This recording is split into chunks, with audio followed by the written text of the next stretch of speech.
Everybody knows the Zulu War, but did you know the history of South Africa is rich with brutal forgotten wars? Brave warriors face to face with red-coated British Imperial troops and their local allies. Volunteers serving in units like the Prince Alfred Guard or the Frontier Armed and Mounted Police, the FAMP. Today's story is a long forgotten fight deep in the bush of eastern South Africa. It's a battle so niche that when you Google it, almost nothing comes up. Well, today I'm joined by guest presenter and good friend of the show, Cam Simpson, and he's going to be sharing his deep research about the Battle of Umzintzani, fought on the 2nd of December 1877 during the 9th Cape Frontier War.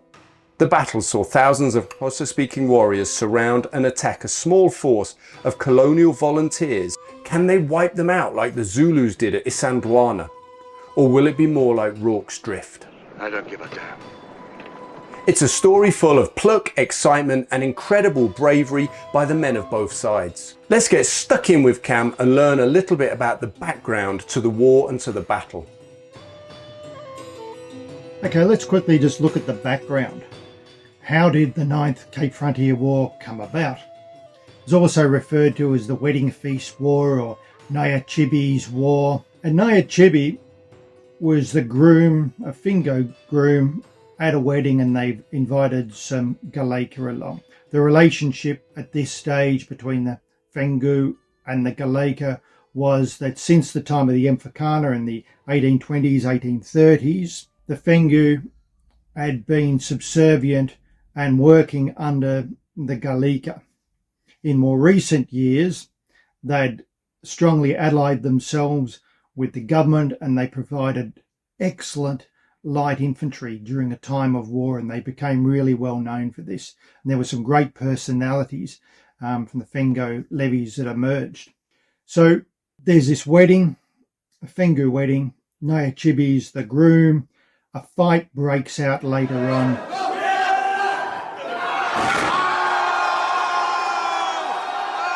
And the Gcaleka are not happy about this, and progressively there's a build-up of tension, there's tit-for-tat fighting occurs, and ultimately the Fengu become victimised, and they're not happy about this, and some of them start to move out towards the government forces up around the Ibeka area. Now, the Gcaleka army was numbering about 12,000 men of fighting age during this period, 1877. They're not raised in regiments, but they basically mustered according to clan. There's royal clans and also clans for what we refer to as commoners as well. And then it's on the 26th of September 1877 at Gwadana, which is Mount Wodehouse now, that the resident magistrate James Aliff, who's 46-year-old civil servant and a veteran frontier fighter, he takes out a large force of Fengu levy, and they encounter 5,000 of the Gcaleka army. A really tough and heated fight breaks out. Supporting them is 60 men of the Frontier Armed Mounted Police, the FAMP. They've got a field gun with them, and they're under Inspector Chalmers, Ebenezer Chalmers. He's 35 years of age and a former civil servant. He's Cape Colonial born. During the course of this fight, James Aliff is right up the front in the thick of the fighting, and the field gun that is with Chalmers at this stage becomes unserviceable and is out of action. During this time, the Fengu, they've had a lot of confidence in this gun, start to break and disintegrate. The Gcalekas take full advantage of this, and there's a general rout, and everybody ends up retiring back to Ibeka. 6 FAMP are killed during the action, mainly during the retirement, in trying to save the gun. A sub-inspector's killed. Interestingly enough, that of the 60 FAMP that take place in the fight here at Gwadana is Private Peter Brown, who would later be awarded the Victoria Cross for his actions at Morosi Mountain. Back at Ibeka, Commandant Charles Griffith, who's mentioned in several of the other videos that we've covered on this period. He's the temporary commanding officer of the FAMP at this stage. He's made his headquarters here at Ibeka. He starts to dig in and prepare defences around the brick store that was owned by Mr. James Barnett. He's got 180 policemen with him, that's his FAMP, and 2,000 Fengu levy under an excellent operator, Veltman Bikicha, who throughout the Ninth Frontier War and the Gun War is heavily mentioned. Later on in life, he meets the Queen and proudly wears his South African War Medal. Also, Griffith has with him 3 9-pounders and a rocket, which belonged to the artillery troop of the FAMP. So, Griffith has fortified Ibeka and he's preparing to be attacked. The surrounding area is collapsed of all civil administrators due to it. Magistracy is collapsed and they move on into Ibeka itself. Others that don't go to Ibeka move back into the colony. Down in the colony, the imperial troops are told that they are not to cross the border. This is very much going to be a colonial response, and the colonials want it that way for a number of reasons. Imperial troops are very expensive and they feel that they can handle it themselves. The volunteers are mobilised on the 28th of September. The Premier Molteno mobilises the volunteers to support Griffith, and the intention would be later on to clear Gcaleka land. So on the 29th of September through to the 30th, the following day, Ibeka is attacked. In the area, there's between 7,000 to 8,000 Gcaleka, and they're under a famed warrior known as Kiva. And they decide that they're going to attack Ibeka in 3 dense columns, which is a traditional way of fighting. Now, Nita, a female war doctor, had said that she'd had this vision that this is the way that they need to do it. So Kiva decides, whether he reluctantly decided or not, that this is the way that they're going to attack in these dense columns. But however, the dense columns are not going to stand up to the guns of the FAMP and also the rifles of the Mafengu. The Gcaleka army, and actually a description has said they'd never been better armed before, so they were feeling pretty confident. The first attacks, when they came in, were met by, as they're coming in these 3 dense columns, it's in broad daylight, and they're met by this outstanding musketry skills then of the FAMP and also the Fengu levies. I said that it was just spot on in the amount of fire that they're putting down in these volleys. The Gcaleka pretty quickly break under this weight of fire. On one of the flanks, though, 300 determined Gcaleka attempt to move around. The guns are quickly redeployed and get off 18 quick rounds into them, and that finally breaks that. The 3 columns wasn't going to work despite this outstanding bravery of the Gcaleka to stand up to this weight of fire. Nita was killed. The Fengu actually, in a grisly manner, they cut off her clay-covered head, it was said, and it was also mentioned in one report that it was believed that the Gcaleka actually had killed her because they were annoyed at listening to this advice. The following morning, the 30th of September, in the fog, they attempted another assault, and the guns ripped into them once more, and then eventually Veltman Bikicha and his Fengu levy and some FAMP followed up as the Gcaleka were retiring, and they pursued them in the direction of Saheli's great place at Halela. The Battle of Ibeka is now over.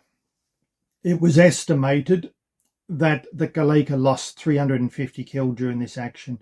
The colonials from behind their defences only lost several men. So that's the end of that battle.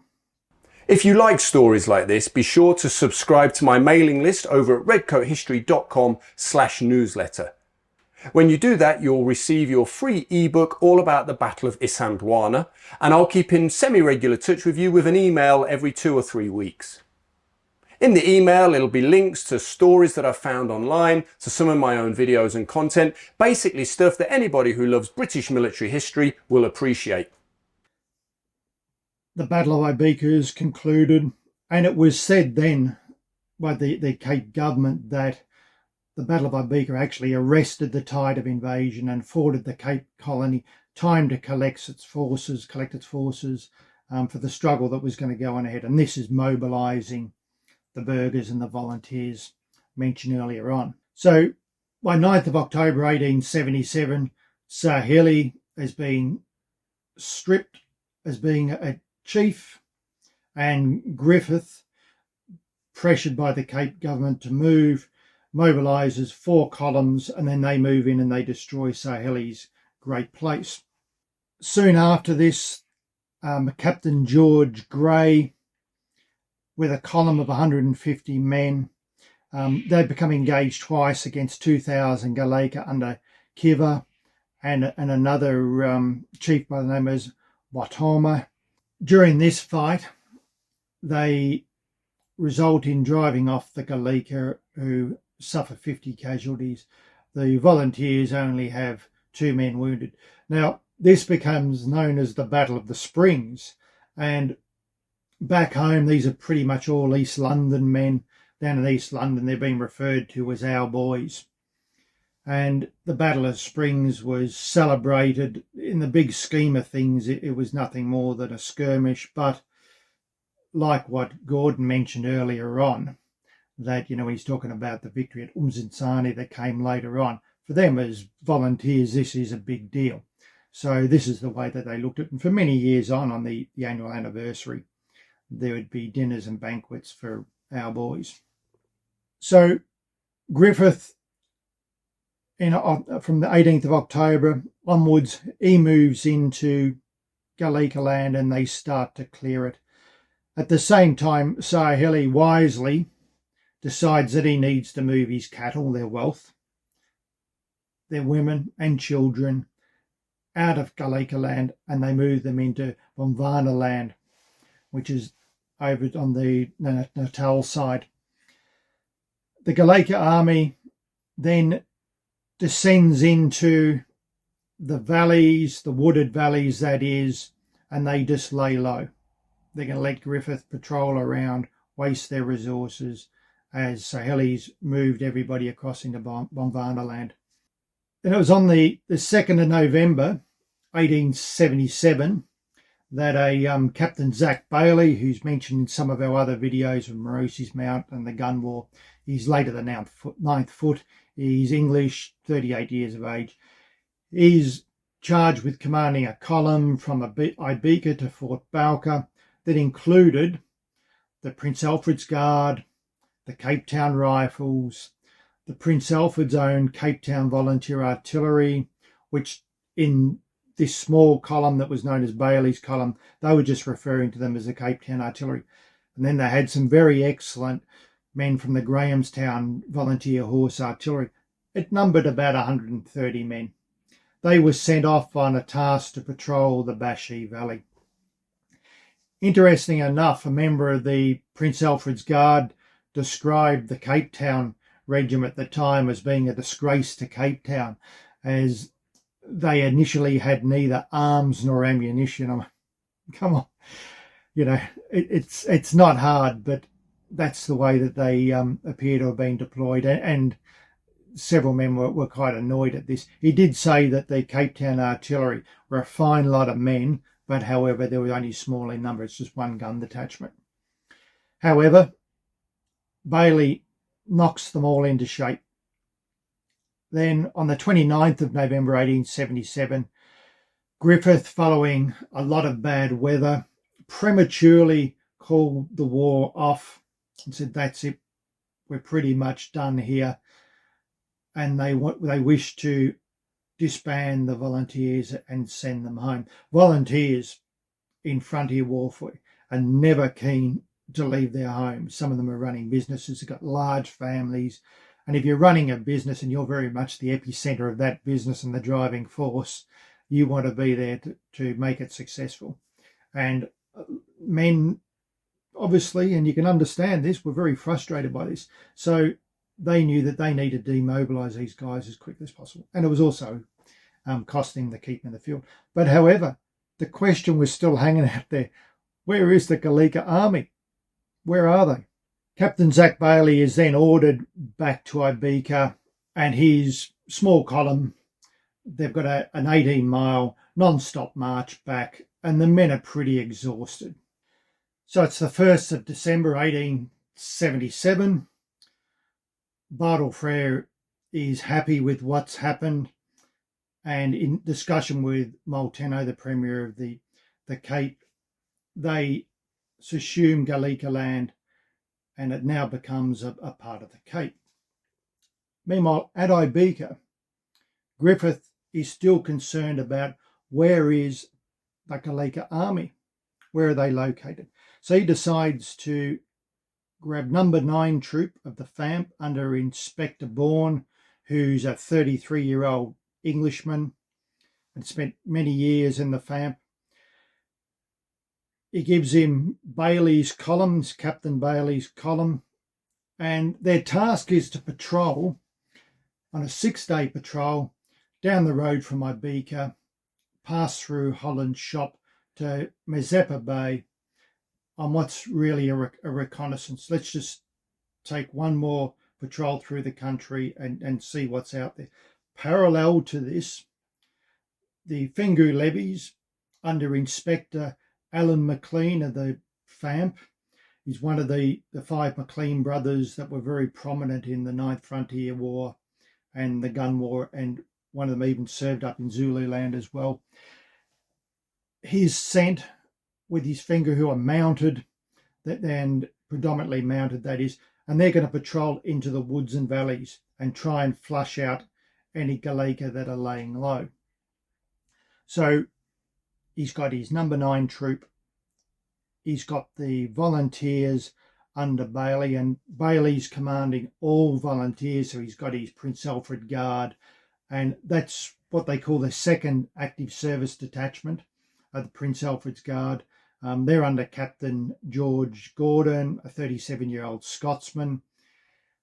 He had an interesting life, Gordon. He'd lived around the world. He joined the Prince Alfred's Guard in their Scottish company as a private in 1875, and he was later elected, as was the tradition in the volunteers at the time, to commission rank. The Prince Alfred's Guard, quite often you would see in the archival material, they just refer to them as the Port Elizabeth Infantry, which is where they're from. The Cape Town Rifles was under the command of a Lieutenant Sidney Jones, 42 years of age. He was a former purser in the Merchant Marine.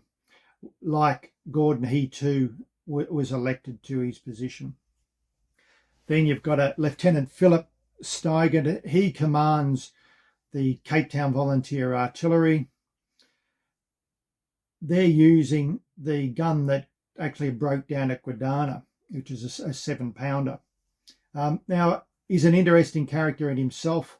Steiger, he's 52 years of age. He's a former burgher, having fought in the 8th Frontier War. He's a politician, and he's also a former mayor of Cape Town. The Grahamstown Volunteer Horse Artillery, they've got a 6-pounder gun, and it was nicknamed Old Santa, and that was under the command of Lieutenant William Wells, who, aged 39 at the time, and was reputedly a former Royal Artilleryman, had served in the Crimean War and also the Indian Mutiny as a young man. The column supported with 2 wagons for their supplies, additional ammunition, 16 tents, and could also be used to transport casualties. But however, they're not believing that they're really going to encounter anybody out there. Also mustered along with the column, which was also the tradition, and it's a less glamorous side when people think of columns deploying in the field, they don't think of the logistics supporting it. But they've got 60 trek and slaughter oxen with them, and with them driving them and leading is 6 Mafengu. Now, interesting enough, they do not have any Fengu levies with them. They're all out with Alan McLean and Veltman Biketcha at the time. Now, it was really deemed as essential that you had Fengu levies with you, and in the later part of the conflict, indeed every column pretty much had either Tembu or Fengu levies with them. They marched out a short distance and they located themselves for the night at a location known as Sikla's Qual, where they halted for the night and rested, ready for the following day, the 2nd of December, which was going to be for them a real epic. So at 4:30 a.m. on Sunday, 2nd of December 1877, Bourne saddles up and leaves with the FAMP, moving down the road towards Holland Shop and the Colga River. The infantry and the wagons are there to follow. And it's intended that Bourne would go out, he would sight the next camp, and if they're needed, he'd urgently hurry them along. So by 10 o'clock, Bourne's nearing Holland Shop that he can see has been looted and burned to the ground. They're 10 miles on at this stage, and he notices along the ridge that he sees some Gcaleka moving, and they're moving to the Colga River, and moreover many of them are mounted. As he's trotting up towards Holland Shop, he notices onto the right hand side a location that he denotes to himself, I think this is where we're going to camp for the night. Bourne urgently then sends back to Bailey, who's with the column, word, to bring the column up, hastily move on. I think he used the word something, go on sharp, to come on and join him down towards Holland Shop. Bailey then, with the FAMP dispatch riders that had come in, he gallops off to join Bourne straight away and to find out what's happening with the Gcaleka. Gordon's left in charge then of bringing the volunteers up. At this stage, as the dispatch riders are going back to see Bailey, Bourne becomes engaged. He's out by himself with a few men. He's left as a support, the bulk of the FAMP, and he's out there on this reconnaissance by himself, and they encounter some Gcaleka and there's shots exchanged. He notices that across the river they're starting to gather in large numbers and they're watching his movements. Bourne at this stage was out there with just 15 men. He believed at the time that there were possibly hundreds of Gcaleka out there. In actual fact, there were several thousand of them, but bulk of them were out of sight of him that he couldn't see. So by 11 o'clock in the morning, the Gcaleka army was now starting, having gained a lot of confidence, to move back onto the heights near Holland Shop. Bourne, in the face of large numbers, retires back to his supports with the 15 men that went with him. Just prior to this, a Corporal Bill Bevington, who was a 28-year-old Brummie, he led 4 men out on a patrol to the right-hand side of where the supports were located. And as they're trotting along, they ride right in to the Gcaleka, and they're on top of them. Quickly turning about, though, and attempting to escape, Bevington's horse is shot. Then a Private Richard Voster's horse is shot, and then another private by the name of Henry Price, his horse is also shot. They're trying to escape as quickly as possible. Bevington sends the only remaining private on a horse that hasn't been hit, is a chap called George Rowland. He's a 26-year-old former salesman from Grahamstown. Sends him on to warn Bourne about what they've just encountered. All 4 men escape, but just manage to get away. Bailey, at this stage, has arrived and sees what's going on, and he links up with Bourne. By 12 o'clock, Gordon had brought on the remainder of the column, the Prince Alfred's Guard, the Cape Town Rifles, and they arrive. They see what's happening. Bourne quickly orders Gordon and Bailey himself as well, with the Prince Alfred's Guard, the Cape Town Rifles, to form an extended line on a kloof, which is a heavily wooded kloof, pretty close to where the camp was going to be that night, and to support Bourne operating across the other side of the kloof up around Holland's shop area. The Grahamstown gun is sent across with Bourne, and at this stage Bourne's going to attempt to take the Gcaleka on. As they appear with the field gun, the Gcaleka start to retire, but it's really just a feint, and Bourne trots on with his men. Then all of a sudden in front of them, the Gcaleka army rises up from cover, and they say that there was between 200 to 300 of them at this stage centralised in one area. He's not expecting to see this, and the next thing you know, more and more Gcaleka are supporting, and they find themselves in a veritable hornet's nest. Captain Gordon, across the other side of this kloof, could see what was happening, and he said he could started to hear the noise, and they could just make out that a sharp fight had really started. And then at last, he said, they could hear the roar of the Grahamstown gun, Old Sanna, as it fired its first round. He also said that from what he could make out, and his words were, only hard and sharp fighting only got a soul of them out. So they became engaged in a very, very tough fight. So as Bourne became heavily engaged, Lieutenant Wells, with his Grahamstown gun, managed to get off several shots of canister into the bush that Bourne later described as having a real good effect. Gordon, from across the kloof, said he could see the Gcaleka were thrown in all directions by the Grahamstown gun. He could also see that on the surrounding hills, about 2,000 to 3,000 yards off, there were large numbers of Gcaleka forming up that he believed that was actually going to attack his firing line with Bailey and the Cape Town Rifles and the Prince Alfred's Guard.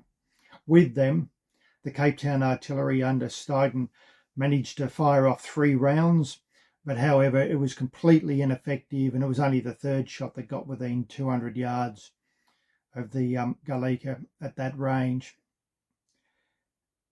The Frontier Armed Mounted Police, up with Bourne and the Grahamstown gun, stuck to it for about 2.5 hours, and they said at one stage it was some of the hottest and warmest fire that had ever been delivered at that stage in colonial warfare by native troops.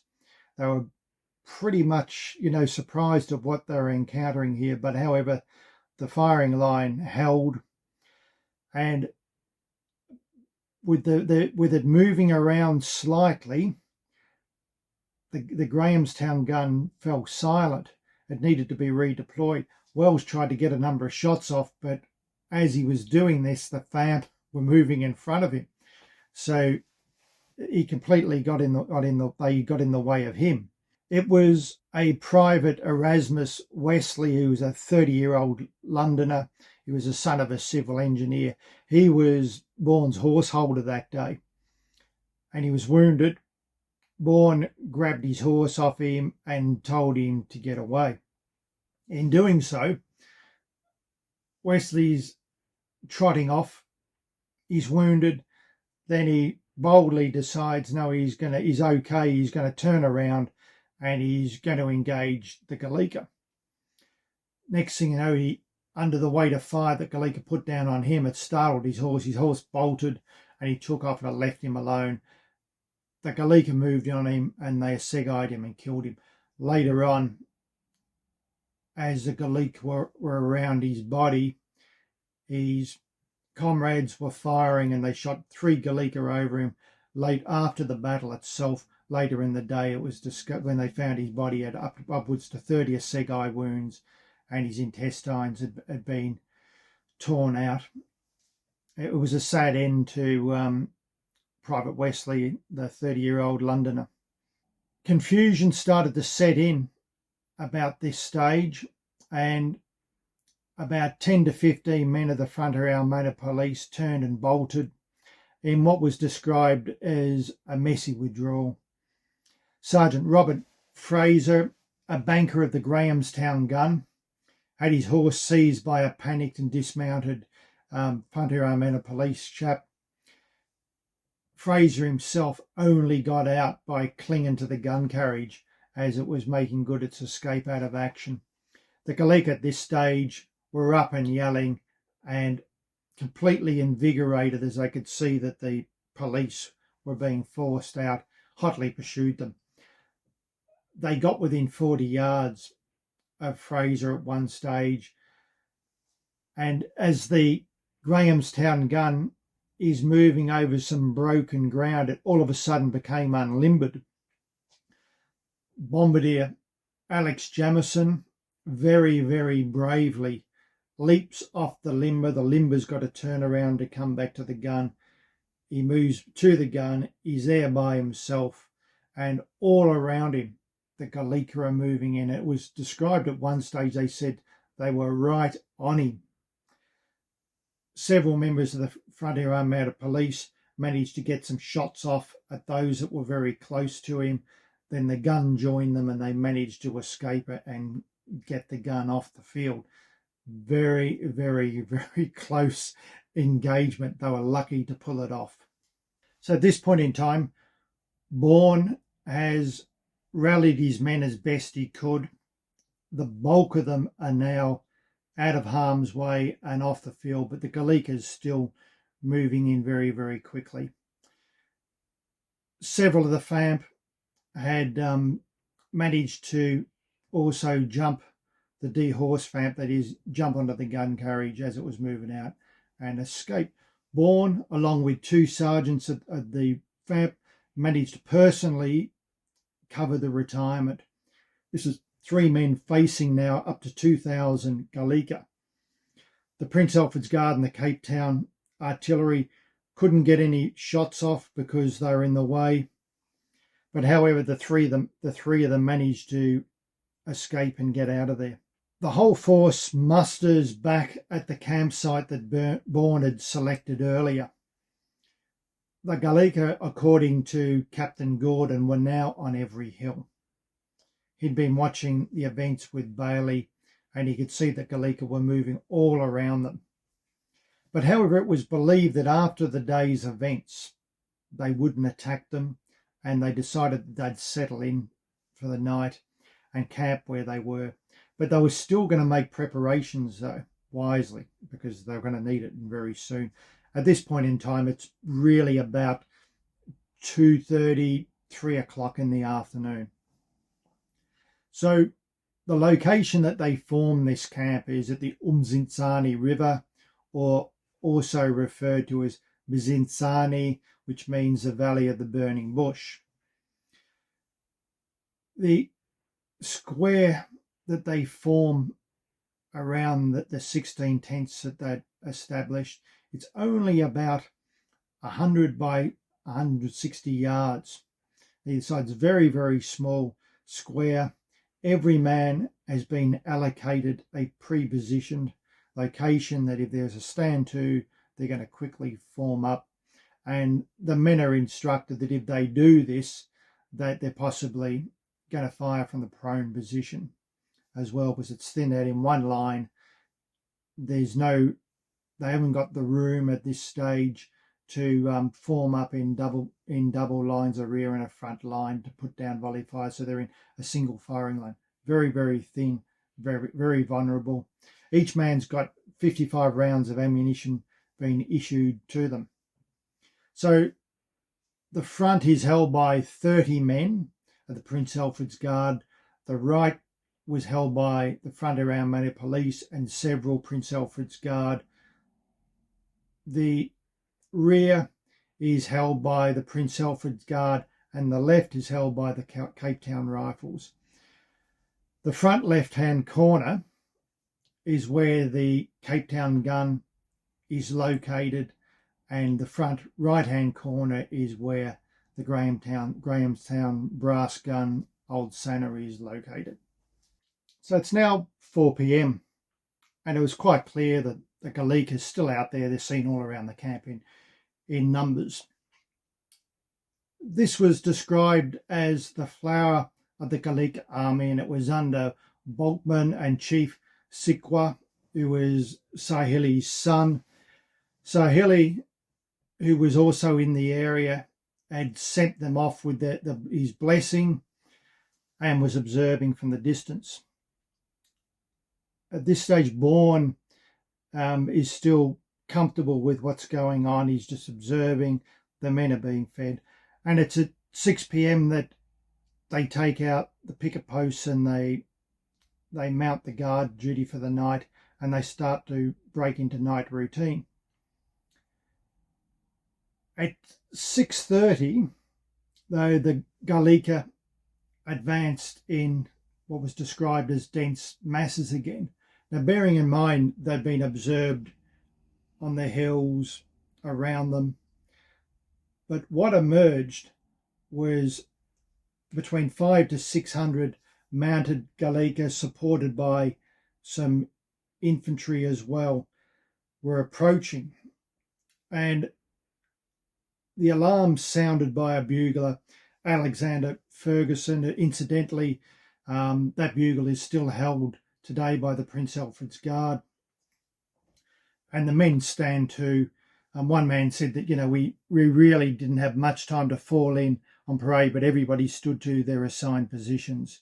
And what they could see is the Gcaleka, or who were they, was actually the question was being asked, this advance in splendid form.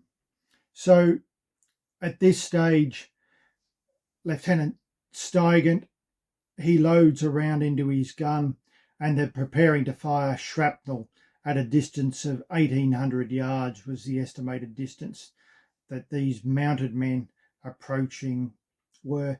And at this point, just as he's about to fire, someone yells out, no, that's the FAMP.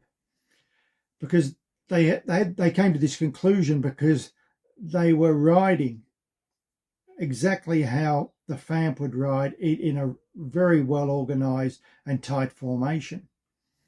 A Quartermaster Sergeant Stolsmith had said that they came on in splendid order. It was a marvellous sight, hundreds of Gcaleka moving in one great mass, which, if not broken, would be the death of all of us. So that the alarm's been sounded, stop, cease fire, this is the FAMP. Bourne, looking through his binoculars, sees clearly they're not, although they're approaching it in a very well disciplined column, yells out no, and then finally a shot's fired when they're at about 1,000 yards distance. It was a direct hit that smashed, they said, 15 yards of their line is disintegrated by this first round that comes in and hits them. So quite clearly now there's a fight brewing, the second one for the day. So the engagement's on. They weren't expecting it, but here it is. They've now got to deal with it. Bourne said initially, and this is to quote him, "Then commenced one of the most deadly and raking fires that I ever think ever been delivered in this war. The artillery to our front and right flank dealing death by wholesale, if I must use that phrase. The square, bearing in mind that there's roughly 30 men on either side, become surrounded, and the lowest estimate was between 800 to 1,000 well-armed Gcaleka at any time. The mounted Gcaleka had left their horses down in the kloof, and they'd moved up in this long grass, and they started to engage the colonials. But however, the colonials were laying in the prone position. They were making the smallest target possible for themselves. So it became very, very difficult for the Gcaleka to accurately pin them down and to cause casualties. That's pretty much one of the reasons that saved the day. A very, very wise decision by Bourne to do that. The attacks are then frequently made in rushes, and they get within 60 yards of the colonials, but they manage to drive the Gcaleka back with what they're describing as heavy casualties. As soon as the first fire broke out, there's 26 horses at the Frontier Armada Police and some oxen that break away. And they manage to move through the square. The Gcaleka get some of these and capture these horses and oxen. And at this stage, Bourne realises that even if we want to get out of this, we can't. We're going to have to move on foot. The guns are not going to be able to move either. So this is pretty much, they've got to stand and fight this thing out. On the Grahamstown's gun, after the third shot's been fired, Bombardier Charles Hornibrook is wounded. He receives a gunshot wound to the fleshy part of the right side. And bearing in mind the gunners can't lay in the prone position, so both gun detachments are standing upright as they're loading and firing their gun. Hornibrook stays on duty though, although wounded, and continues to service the gun. A young gunner, Gibson, the youngest member of the gun detachment, was said as shown, himself as plucky as any man in camp and was doing well.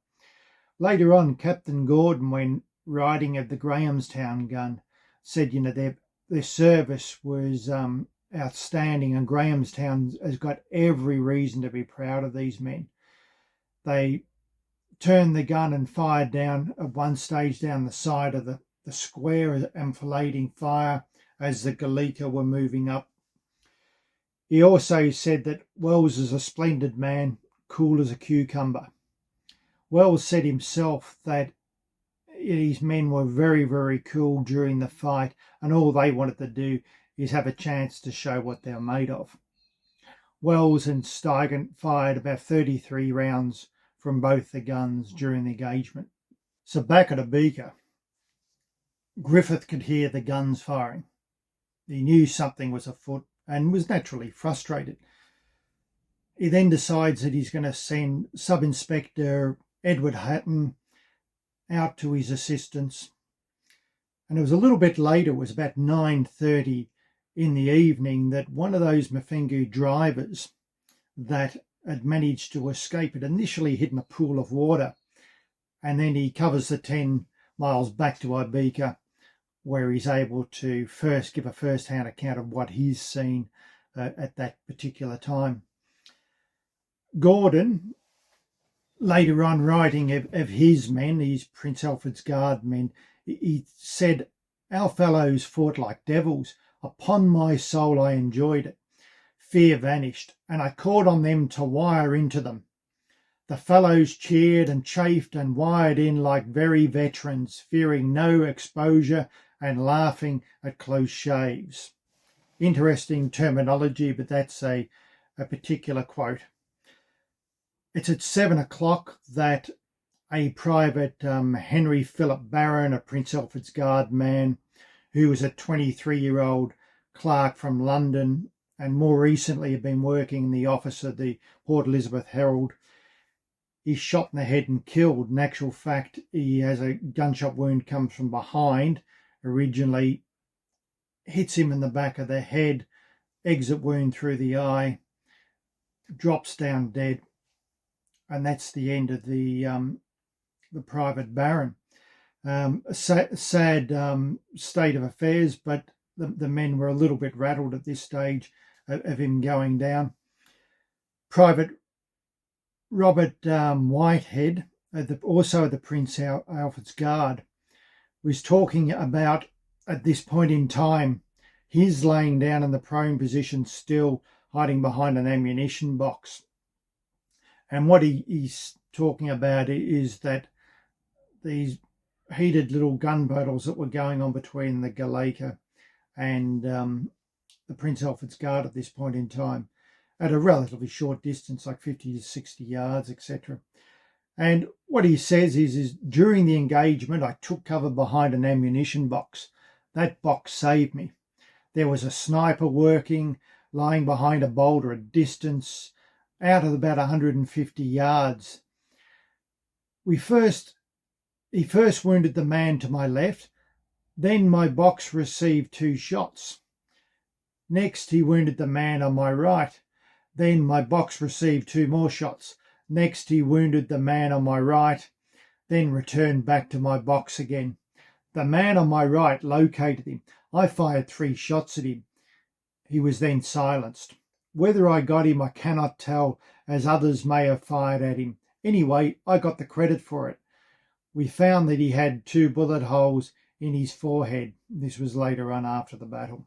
The wounded men were then moved under the wagons that they felt there was more protection from, although later on it was discovered that these wagons, elevated above ground level, of course, were riddled with bullets.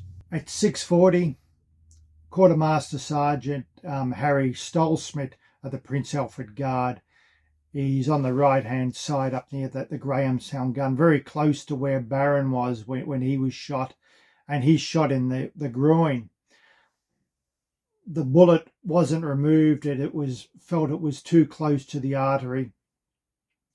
He's removed to the wagons where he lays, and throughout the course of the engagement, there's a further 5 men that are brought in one after the other and are laid around him. There was among these wounded, they're relatively slight wounds. A private, Edward Pickering, has an interesting experience. He's shot in the fleshy part of the right arm, and he's also hit in the thumb, and 2 of his fingers are bruised at the same time. He stood up to take a snapshot at a Gcaleka at a distance of 30 yards. They fired at each other simultaneously. The Gcaleka went down dead, but however, the round that the Gcaleka had fired had actually travelled right down the barrel and the woodwork of the Snider, and that's what hit him in the hand. Interesting encounter. So at this stage, there's 6 additional wounded that have come in, and Barron's been killed as well. Captain Bailey, throughout, it was said, was coolly giving orders and was moving around as best he could the firing line, encouraging his men. And it's about 8 p.m. that the Gcaleka start to break off the engagement, having made several very, very brave attempted rushes at several points. At 8:10, with this sort of slacking off of the fire, Gordon was moving around the firing line of his Prince Alfred Guard men, and he was checking different parts of the line, and more importantly, looking at how much ammunition they had left. It was starting to run very, very low. They were getting down to about 10 rounds of ammunition, it was believed, on average at about this sort of 8:10, 8:30 point in time. But as Gordon was moving around, several of the men looked up and they could see him pacing around, and he had been moving around quite a lot already. But what happened is, they said it was almost like on command that one whole side of the Gcaleka army just fired at him, and miraculously he jumps to the ground, takes cover and jumps to the ground, but he's not hit. But they said it was something like about 300-400 men had actually fired at him. Understanding that the ammunition's running low, Bourne has got both Bailey and Gordon going around telling the men to conserve fire, only fire if they're threatened at a legitimate target. It's at 8:30, estimated to be 8:30, when the Gcaleka army, they said, fires one incessant roar and rattle of fire comes down on them, and then it stops. So it's like there's this one last burst, almost like they're covering a retirement and getting the men out of the exposed positions. Knowing that they're down to 10 rounds of ammunition, the men had fired, and this is where the accounts vary. One account says that they fired 7,000 rounds off. Another said they fired 13,000 rounds off. But however, it could be referring to one unit fired 7,000. In total, they fired 13,000. So the men, having been issued the 55 rounds originally, they've had a replan and they're now down to 10 rounds. Things are looking pretty grim because they're not going to be able to sustain another attack at this stage. The Quartermaster Sergeant Stolsmith, who was laying severely wounded under the wagon at this stage and had lost a lot of blood, I mean, he was withered enough to understand, and he wrote later on that the enemy was repulsed and punished severely, but we knew not how soon they might return. So naturally, there'd be a bit of anxiety around this, like, when are they going to come in and finish us off? Because they must have known that also the colonial rate of fire is dropping down as well. So at about 9 o'clock, there's sporadic fire going on. Pretty much the colonials are only firing off several shots as they need to. Meanwhile, throughout the attack, the guard tent was still erected and sitting out there, and they noticed that some of the Gcaleka were using this as cover. So Inspector Bourne and Lieutenant Steigen, they crept out, laying low, but still under fire, and they managed to pull the tent down. And the tent's actually stolen later on, and that Gcaleka were using it and tearing it up for bandages for their wounded. It's at 11 o'clock at night. Things are really starting to quiet down now. And there was a half-naked Private Forey. And if you look closely at one of the paintings, you can see in the foreground there's a shirtless soldier out there. And I think that must be him. I think it's pretty accurate, that painting.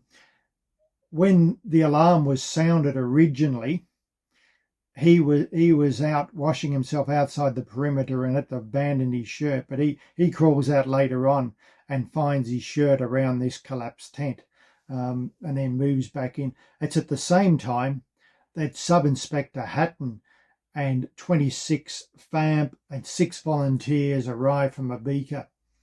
They originally challenged, because bearing in mind what had happened earlier on in the fight, where the mounted Gcaleka were operating and moving as any mounted troops would in the imperial and colonial forces. They rightly challenged them, and then it was realised that it was Hatton had come in with these reinforcements. Hatton's nighttime ride has been overlooked, really, consistently overlooked. It's seldom mentioned in any account. It's only in any published account, that is. It's only in archival sources that you read in a bit more detail about this ride. It was very brave. I mean, these guys were riding into God knows what. You know, that they could hear the guns, the musketry fire rattling off, but they pushed on, and then of course they needed to move through the Gcaleka as well. So it's incredible how they managed to get in, but they did. When they arrived, there's great elation, you know, because they're not only physical reinforcements, but they're bringing in ammunition as well. So they could withstand another assault. Quartermaster Stolsmith, he said that such cheers they were too. I've heard cheers before, but there is something wonderfully grand in those cheers of victory. So they were really elated at Hatton coming in. And as I said before, overlooked at what he did. Poor old Hatton was later wounded in the defence of Mafeking in the gun war. The following morning, 3rd of December, Sub-Inspector Hatton is sent out to patrol up towards the area of the first engagement. Bourne urgently sends a dispatch rider back up to Ibeka requesting medical assistance and additional ammunition, as he felt that the Gcaleka, while still all around them, are still posing a threat to his force. He additionally wants more reinforcements sent down. And it's at midday that Surgeon Edmund Hartley of the FAMP arrives with the reinforcements under Sub-Inspector Charles Springer. Springer's a German. He's got with him 50 frontier armed mounted police. And as Bourne then says, oh, we can hold our own against these rascals who are moving off now as they see our reinforcements. Edmund Hartley, incidentally, he was awarded the Victoria Cross in 1879 up at Morosi's Mountain, and Springer had the reputation of being the first man on the mountain when it's taken in November 1879. The Colonials had lost 2 killed and 6 wounded in the fight, got off remarkably light considering. It was at midday that a number of frontier armed mounted police took the body of Barron, and then they located that of Wesley, and they buried them side by side and put a wreath over the grave. The wounded, after Hartley had attended to them, moved them back to Ibeka, where they looked after by the medical detachment of the frontier armed mounted police, and also Mrs. Barnett, the store owner's wife at Ibeka. Pickering, that we'd also mentioned, was firing and received a gunshot wound on the barrel and the woodwork of his rifle. He started to deteriorate back at Ibeka, and it was soon discovered that the coat and shirt cloth had gone into the wound and had started to become infected. He's later removed from Ibeka and he recovers, having struggled up until about for a week or so. Was gravely ill, but he does manage to recover. Now, as to the Gcaleka casualties, they counted, that is Bourne's men, they count 100 dead in the cliffs immediately around the camp. Gordon believed that there were 450 killed and wounded in total, which was possibly upwards to a quarter of the Gcaleka force engaged against them. 27 were actually found in one small area alone. They found 2 ivory rings that Bourne said were on the bodies of 2 great men that they found. And later on, one of Sahili's councillors, Boltman, who had been educated in King Williamstown, he later stated that the Colonials had inflicted 400 killed and wounded on them, and they were really surprised that such a small force had managed to defeat them. The Gcaleka bodies, however, were left where they fell, and Bourne later moved the camp up to around the Holland Shop area to a much higher ground. As the battle had been progressing earlier on in that skirmishing phase leading just prior to the camping attack itself, Alan McLean, who was off at some distance, he believed that they could see between 4,000 to 5,000 Gcaleka moving around him at the time. What he was doing between that time and then moving in towards Bourne later on, I'm unsure of, but that was the number of Gcaleka that they'd seen that were moving around them. He also said he could see 500 mounted Gcaleka moving off towards Crowley's Kraal, which had been burnt down earlier on in the campaign.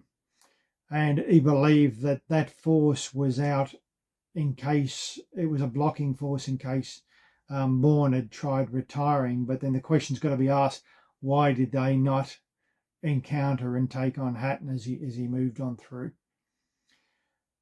Overall, Bourne was really, really happy at the way that the men had performed.